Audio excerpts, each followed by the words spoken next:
So how does a country sitting on 10% of the entire world's oil reserves end up with like 57% of its population malnourished? Right. It sounds fake. It really does, because if you look at the economic landscape of Iran in May 2026, the numbers don't just look like a bad recession. They look like a complete mathematical impossibility. Oh, absolutely. I mean, we are looking at a currency that has plummeted to 1,432,000 reals to a single US dollar. And alongside that, you have food inflation that has just surged past 105%.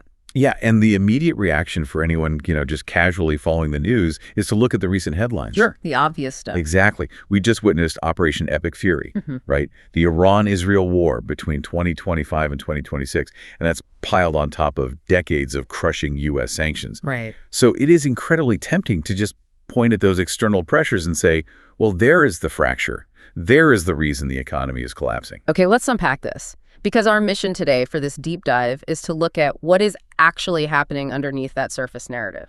Yeah, the real mechanics. Exactly. While international pressure is undoubtedly a massive factor, the sources we're looking at today point to something else. The actual architecture of the Iranian economy is suffering from something deeply structural and, well, institutional.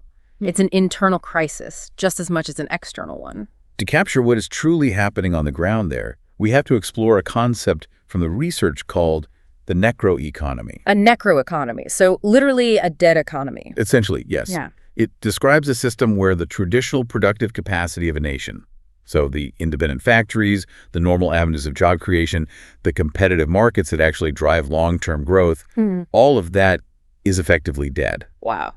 Okay. But paradoxically, elite parastatal institutions just thrive within that exact same dead environment. Wait, let me pause you right there. The term parastatal, just so we are perfectly clear on the vocabulary here, what exactly does that mean in this specific context? Sure. So a parastatal is an organization that isn't officially part of the government bureaucracy, but it is heavily tied to the state. It serves the state's political interests, and it wields just immense authority. Okay, so they're adjacent to the state. Right.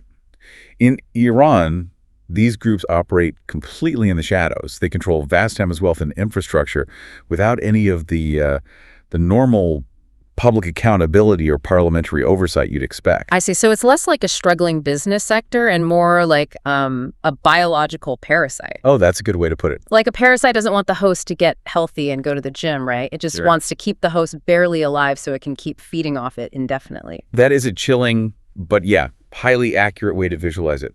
If we want to understand how a country with such immense natural wealth arrived at this state of terminal decline, we really have to stop looking at international borders and start looking inward at who actually owns the means of production. So let's look at how that ownership shifted, because for a long time, the state just owned almost everything, right? Correct. But over the last couple of decades, Iran supposedly went through this massive privatization phase under a doctrine known as the resistance economy. Yeah, the resistance economy. It was pitched to the public as a way to insulate Iran from Western sanctions by becoming entirely self-reliant. Which sounds good on paper. Right, on paper.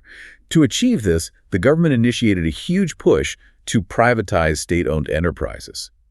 But, and this is the crucial part, these assets were not sold to private citizens or, independent entrepreneurs in an open, competitive market. They didn't just auction off a massive cement factory or a telecom network to some local business conglomerate. Not at all. The assets were transferred to military-aligned actors, shell companies, and holding firms. Wow. The Islamic Revolutionary Guard Corps, or the IRGC, they essentially swallowed the civilian economy whole. So they just took over. Completely. We were talking about absolute dominance over oil, gas, telecommunications, heavy industry.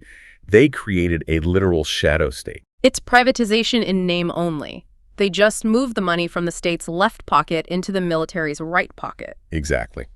But how do they actually keep independent businesses out?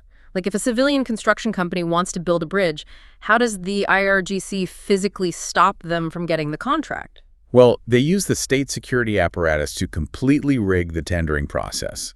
Independent manufacturers and civilian contractors are just systematically excluded. So the game is rigged from the start. Completely rigged. For massive infrastructure projects, the government frequently skips the open bidding process entirely.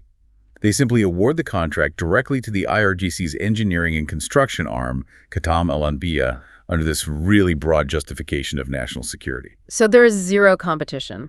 And I'm guessing zero oversight from independent engineers, too. None. Zero. Oh. And because Qatam Al-Anbiya operates with total impunity, the results on the ground are consistently disastrous. I can imagine. Consider the Tehran Metro Line 7 project. The contract was handed over to the IRGC.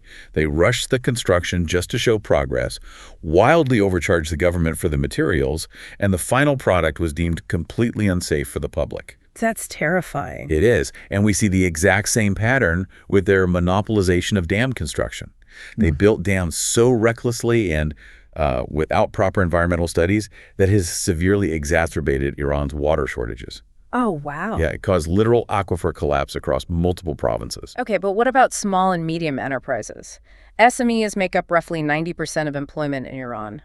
If the big military conglomerates take all the mega projects, how do the local mechanics or the mid-sized textile factories or tech startups even survive? They don't really. They're being structurally starved of capital. Starved of capital. Yeah, because any business needs credit to operate, right? To buy raw materials or simply to make payroll during a slow month. Leaked central bank data shows that over 50% of all industrial credit went to fewer than 100 regime-connected firms. Wait, 60% to less than 100 firms, leaving 90% of the workforce's employers to fight over the remaining scraps. Exactly. And the terms for those scraps are entirely predatory. When an independent SME applies for a loan, banks often demand up to 300% collateral. 300%? That's insane. Or even more insidiously, business owners are approached by security services and pressured into strategic partnerships with IRGC-affiliated investors. Strategic partnerships, right? So the business owners are strong-armed into handing over equity in their own company to the military elite just to secure the working capital they need to keep the lights on. That is the daily reality of trying to run a business in this environment. Here's where it gets really interesting, because the IRGC's dominance is only half the story, right? As these private businesses are being suffocated, there is another massive structural anomaly in the Iranian economy, and those are the bonyads. Ah, yes, the bonyads.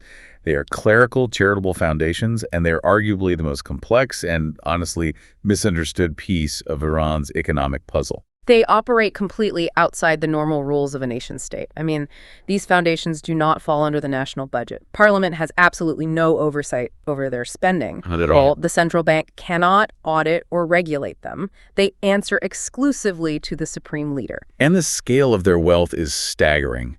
Current economic estimates indicate the bonyads control anywhere between 20% and 40% of Iran's entire GDP. That is a massive chunk of the economy. It's huge. They operate as a parallel economy with massive structural privileges. They are completely tax-exempt, they receive preferential exchange rates from the government, and they even control their own customs channels. The Foundation for the Oppressed and Disabled Bonyad Mossousefin is a perfect example to anchor this for you guys listening. Yes, that's a big one. It was originally set up right after the 1979 revolution with a very clear populist mission, basically seize the immense concentrated wealth of the ousted Shah and redistribute it to the poor. But today, it manages over 400 companies. It is valued at up to $12 billion. They build dams, they run international shipping lines, they even produce Iran's best-selling soft drink, Zamzam Cola. They do it all. But I do want to push back and dig into their original mission for a second, because the sources say these foundations actually provide a massive amount of social welfare. They help millions of people with food assistance, marriage dowries, university scholarships. If we look at that in a vacuum, isn't this just a robust, if informal, social safety net? Well, what's fascinating here is that while the welfare aspect is highly visible, we really have to look at how that system is actually deployed. Okay. Yes, they distribute aid, but structurally, it operates as a sprawling patronage network. The goal isn't upward mobility or economic independence for the poor. The goal is total dependency. Ah, I see. It's designed to buy political loyalty from the lower and working classes, tethering their very survival to the regime rather than empowering them to participate in a healthy, independent labor market. So it's charity with incredibly heavy strings attached. Very heavy strings. And the secondary effect of their existence is where the necroeconomy really accelerates. Because these bonyads are tax-exempt and control physical customs checkpoints. Wait, meaning they actually operate private jetties at ports where government inspectors cannot check their cargo? Yes, exactly. And because of that, they run massive international smuggling operations. They flood the domestic market with cheap, untaxed imports.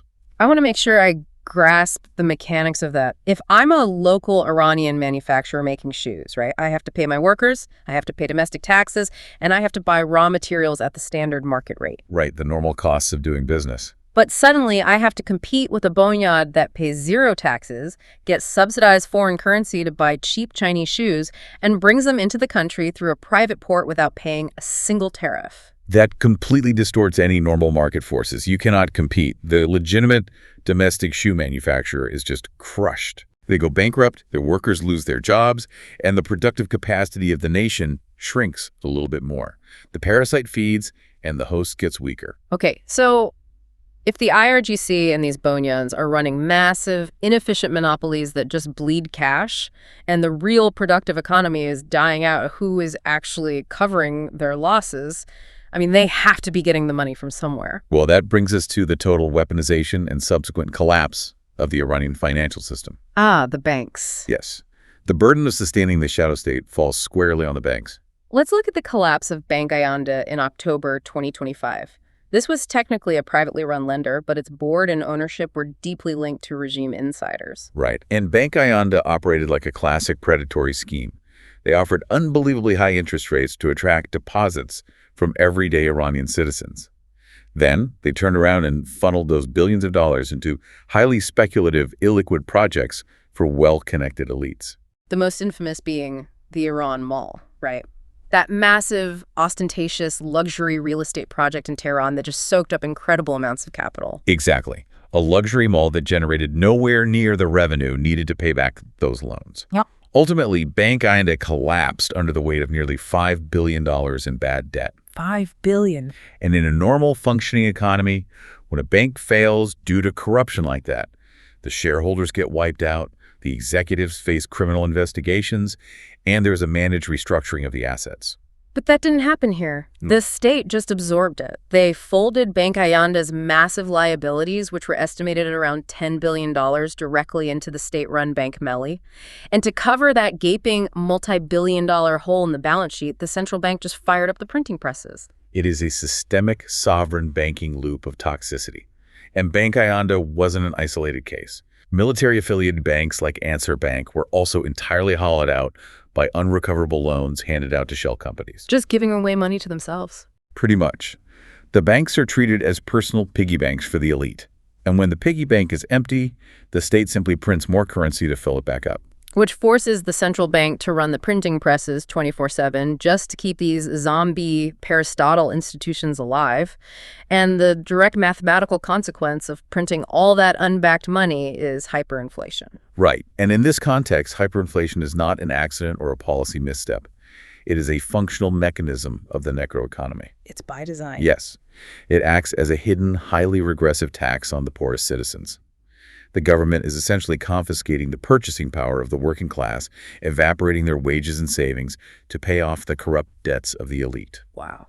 And while we are talking about purchasing power, I want to clarify something for you, the listener, who might be confused by the numbers we hear out of Iran. Earlier, I mentioned the currency as the rial, saying it hit over 1.4 million to the dollar. But a lot of times in the news, you'll hear the term toman used instead. What is the actual physical difference between a rial and a toman? It's a really crucial distinction for understanding daily life there. Oh. So the koman is the official currency used by the government and the central bank.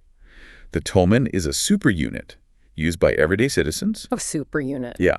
1 toman equals 10 rails. It's essentially a mental shortcut to chop off a zero because hyperinflation has made the numbers so ridiculously large. That makes sense. So when you hear prices on the street, citizens are calculating in tomans. But the official macroeconomic data is recorded in reals. Okay, that makes so much more sense.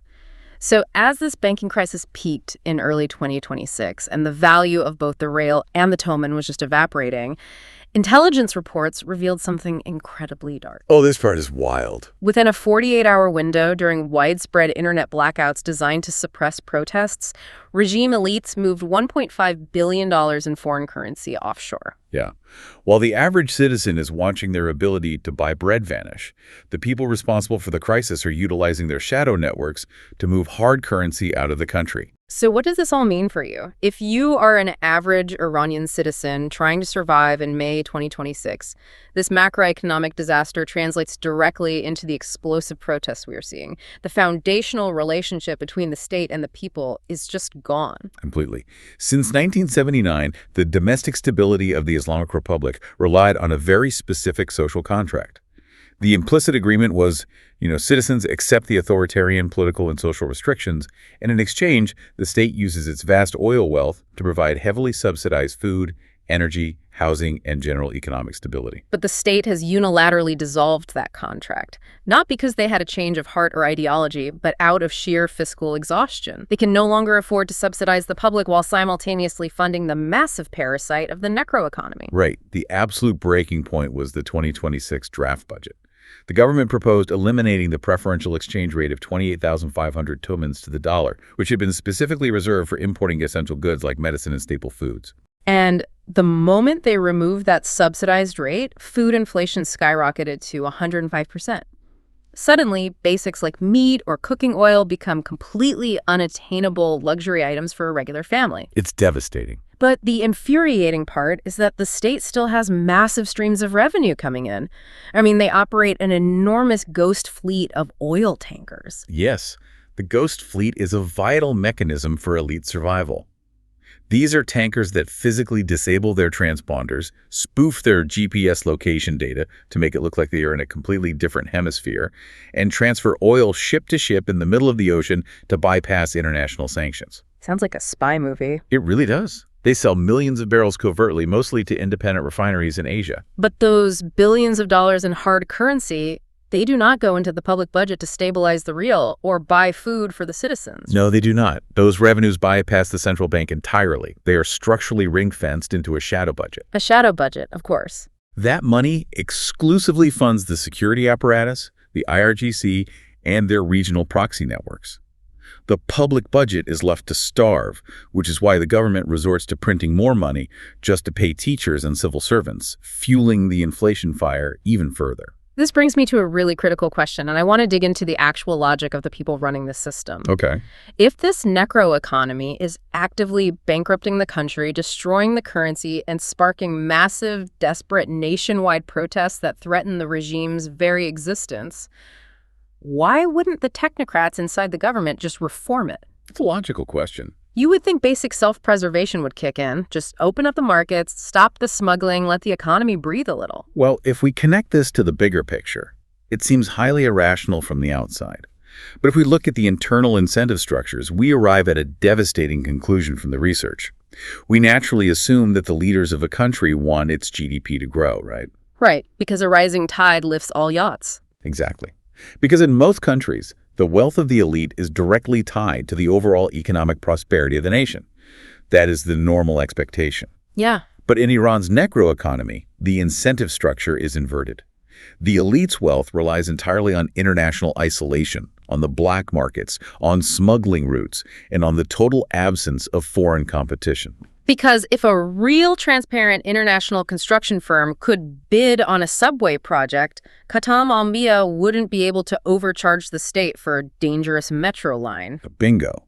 And it goes far beyond just bidding on contracts. It comes down to international financial transparency. Take the FATF, for example. The Financial Action Task Force. Yes. It's an intergovernmental body that sets global standards for combating money laundering and terrorist financing. Basically the international watchdog for dirty money. Right. If Iran were to attempt genuine diplomatic normalization or join international banking standards like the FATF, it would require opening their books. They would have to show exactly where the money is moving. And they can't do that. No. That level of transparency would instantly dismantle the monopolies of the most powerful stakeholders in the country. The parastatals and bonyads would go bankrupt overnight if they had to compete fairly, pay taxes, or stop their illicit financial flows. So the people holding the levers of power are structurally incentivized to cannibalize their own nation's economy. The system literally cannot reform because the very act of reform destroys the wealth and power of the people who would have to implement it. It is a profound institutional deadlock. The economic crisis isn't just a byproduct of poor policy or external sanctions. It is a deliberate mechanism of control and wealth extraction. Okay, so to recap this incredibly heavy journey, when we look at the crisis in Iran today, it is not just a story of a country squeezed from the outside by international sanctions or recent military conflicts. Not at all. The reality is the story of a necroeconomy, a shadow state made up of military conglomerates and tax-exempt boneyards that operate like parasites on the productive economy. They systematically choke out private enterprise, they weaponize the banking system to cover their massive losses, and they force the central bank to print unbacked money to keep the illusion alive. That's the core of it. And it is the everyday citizens who are left to foot the bill, paying a hidden, regressive tax through hyperinflation that has left over half the country malnourished. It is a sobering reality. But understanding these internal mechanisms is the only way to truly grasp the trajectory of the nation right now. Which leaves us with a final, lingering thought for you to mull over. We started by talking about looking at a patient's vital signs, trying to make a clean diagnosis based on external factors. But if the ruling elite's entire financial empire, their very survival is built strictly on the black markets, the shadow banking, and the monopolies created by international isolation, then for those currently in power, true peace and global reintegration might actually be the most terrifying threat of all.